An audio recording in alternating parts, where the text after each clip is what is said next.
I reached this point when I was 14 years old where I decided I can only really take the time to hone one skill. It's tough. There's not a lot of hours in the day. Just physically so tired all the time. I'm sorry, I just told you that.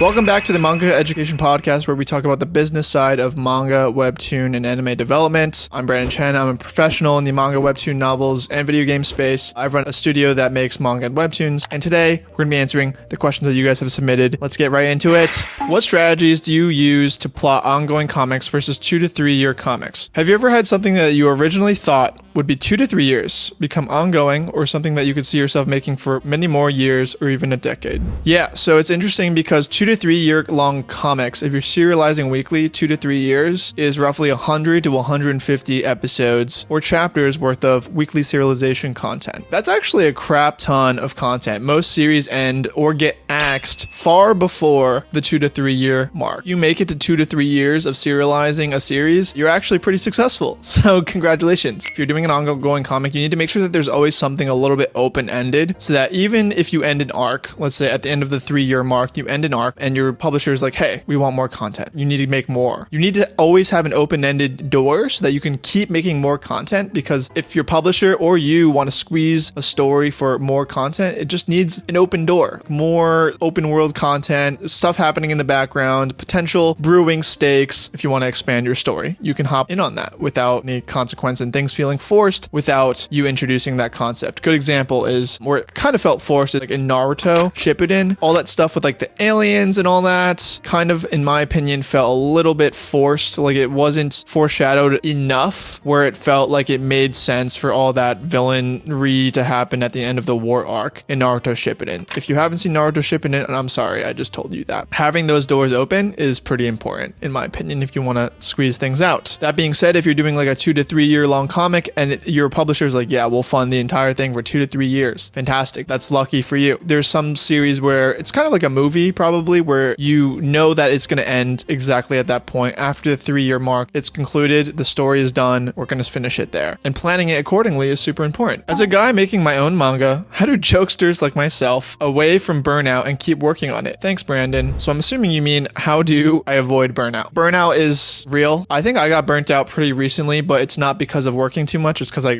got COVID and I was like just physically so tired all the time, and I was trying to write every day because with my schedule, I'm not allowed to take breaks really. So I was trying to write, but my head was cloudy, so I was going super slow in terms of my actual output. The key thing is making sure that your health is in check. Something I do is obviously eating really healthy, going to the gym. Going to the gym actually gives you a lot of energy. Not drinking too much caffeine. I don't drink alcohol anymore really, because that would actually mess with my productivity the next day. I'm 26. Like if you're 21, maybe you can drink alcohol and work the next day, but I can't do that anymore. So that sucks, and that's the life I lead. So I stopped drinking. Obviously, keep taking care of your health. I say this all the time, organization. I'm not very organized myself, but I'd say like if you can be an organized person and force yourself to sit down every single day to work on your manga, work on your project, you're going to be making a lot more progress than the people who say that they're going to do it and then never do it. Forcing yourself to do it, being organized, and then just persevering. You just got to sit down every single day and write, even if you don't want to write. Serialization's all about that. Serialization's all about writing and drawing, even when you don't want to write and draw, because you have to do it every single day, whether or not you like it or not, because that's the job.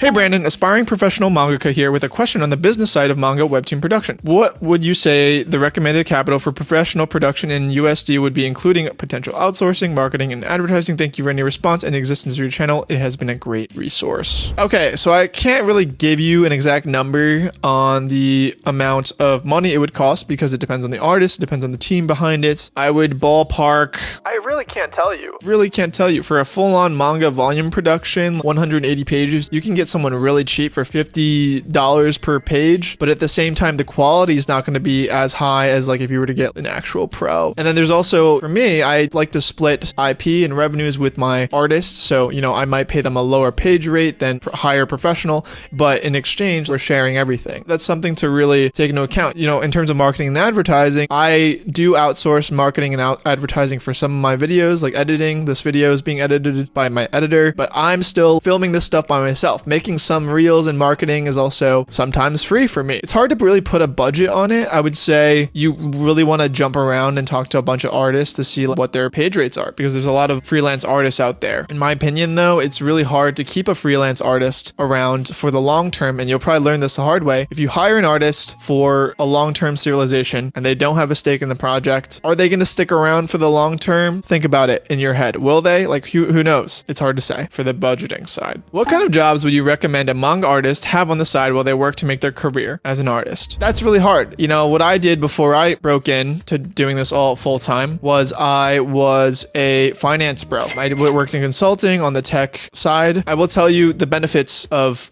doing that and how that incorporates into my life today. Most mangaka and a lot of artists are very bad at communicating. It just is.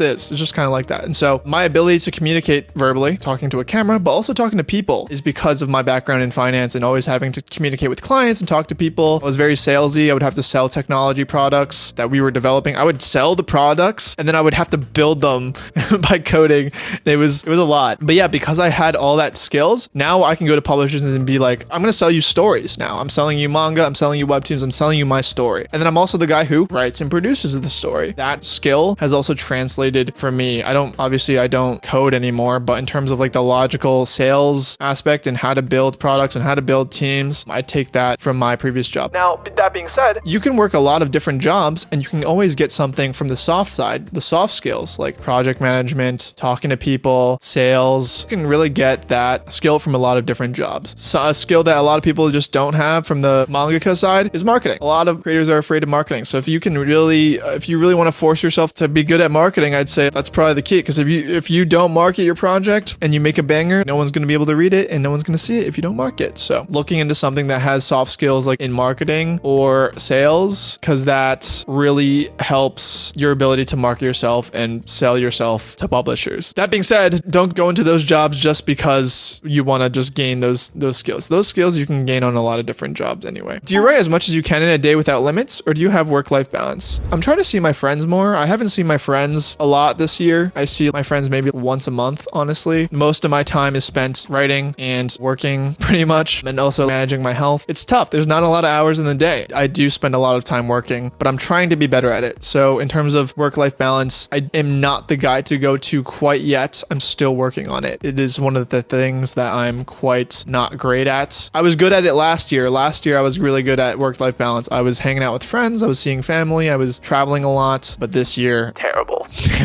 Which has the largest audience? American comics, manga, or webtoon? If you can show the data and trends as well, that would be cool. I don't have the data off the top of my head. I will say, if you look at the New York Times best-selling graphic novels, it's mostly manga right now, and then it's webtoons, and then it's American comics. But the reason webtoons aren't higher on that is because those are print sales. There's a lot more manga print sales than there are webtoon print sales, because webtoon is just starting to get into print and adapting those digital comics into print. Manga is not quite as large in the digital space yet. Well, unless you include pirating, right? So manga, I would say, dominates the print space. Webtoons dominate the digital space. American comics have just been on the decline, really. A lot of this stuff is indie. Marvel and DC, they're fine, I guess. But in terms of like, if you look at New York Times bestseller, a lot of the content on there is Japanese manga. And if you look at the trending consumption of webtoons, for example, is estimated to be like, I want to say like 35 billion by the end of the decade. My editor is going to slap the real number on there. So look at the real number in terms of webtoon trending. Webtoons are getting massive. Manga is already massive. Graphic novels in the American comic space have been suffering. Those are just some things to notice. A lot of Americans are reading more manga than they are reading American comics. Obviously, manga is being read internationally, but a lot of places are not reading American comics. I'm good at writing my story, but I'm no good at drawing, letting alone turning it into a full-on manga page. I've been practicing art on my own for the better part of this year, but I'm still not at the level I want to be. How do I get good enough to start making my manga? How do I do storyboarding? That's a good question. I actually used to be in the same position where I thought I was okay at writing story. I never thought I was good. I thought I was okay at drawing. I never thought I was good. And I reached this point when I was 14 years old where I decided I can only really take the time to hone one skill. If I want to be the best, I want to focus on one thing. So when I was young, and I'm not saying you have to do this, but I flipped a coin to decide I would become a writer or an artist. I landed on writer, and so now all I do is write. Because obviously when you're drawing, you're not working on your writing skills. And when you're writing, you're not working on your art skills. They're kind of like two separate skills that you want if you want to be building them at the same time. There's some people in the manga space who are really talented and can do a great story and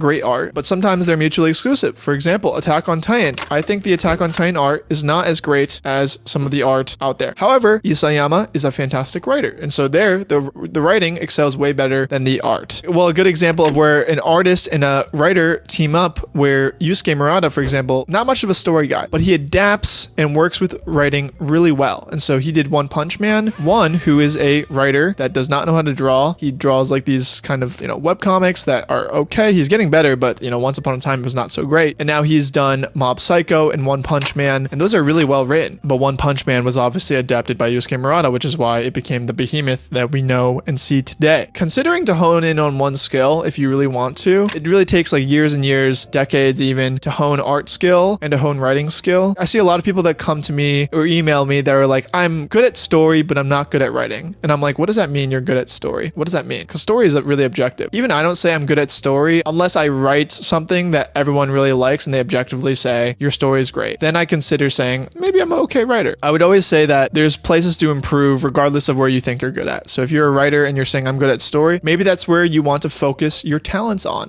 getting better and continuing to improve in that space. Don't just say I'm good at story, so I'm only going to focus on art and not work on your story writing, basically is what I'm trying to say. That being said, if you want to focus on both, how do I get good enough to start making my manga? I have a writing class for manga. You can join the Patreon. I post all the manga education stuff. You can follow all the tips that I really have on this channel and all the resources I have in the description. I try and put as much content out there as I can for you. How do I do storyboarding? I have a video somewhere on my YouTube channel about storyboarding, but storyboarding is something that takes talent and hard work. It is not something that you can just follow a step-by-step tutorial on. Basically, trial and error. You have to keep learning. And you have to hone your skill over many years, like I said. So I would say that'll take a lot of practice. Study manga pages. That's really important. All right, guys. So that's the end of today's Manga Education Podcast episode. If you guys want more educational videos, make sure to hit the subscribe. If you want more exclusive educational content, and if you want the ability to submit future questions to be featured in these videos, consider joining our Patreon. We're publishing behind the scenes, scripts, storyboards, all that jazz on the Patreon, as well as exclusive content. And every single dollar goes back to making more manga and webtoons. So considering checking that out and supporting us there. If not, drop a like to support us, and I will see you guys in next week's video.